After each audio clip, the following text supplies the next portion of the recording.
أفرأيت من اتخذ إلهه هواه وأضله الله على علم وختم على سمعه وقلبه وجعل على بصره غشاوة فمن يهديه من بعد الله أفلا تذكرون۔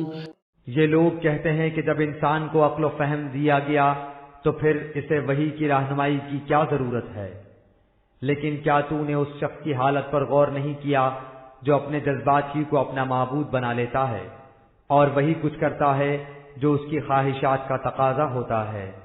تم نے دیکھا کہ وہ علم و عقل رکھنے کے باوجود کس طرح غلط راستوں پر چلے جاتا ہے۔ اس پر جذبات اس بری طرح غالب آ جاتے ہیں کہ یوں نظر آتا ہے گویا اس کے کانوں پر اور دل پر مہریں لگ چکی ہیں اور اس کی آنکھوں پر پردے پڑ چکے ہیں۔ اسے نہ کچھ سنائی دیتا ہے نہ دکھائی دیتا ہے اور نہ ہی اس کی سمجھ بوجھ کچھ کام کرتی ہے۔ ذرا سوچو کہ جو شخص اس طرح اپنے جذبات سے مغلوب ہو جائے تو وہی خداوندی کے علاوہ وہ کون سی طاقت ہے جو اس کی رہنمائی صحیح راستے کی طرف کر سکتی ہے؟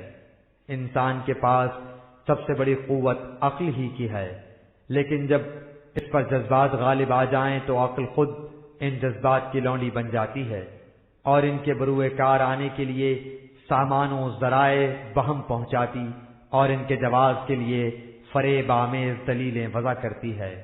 ان حالات میں کوئی ایسی قوت ہی اس کی رہنمائی کر سکتی ہے جو عقل اور اس کے سطحی جذبات سے بلند ہو، اور یہ قوت وہی خداوندی کے علاوہ کوئی اور نہیں ہو سکتی۔ کیا تم اس حقیقت پر غور نہیں کرتے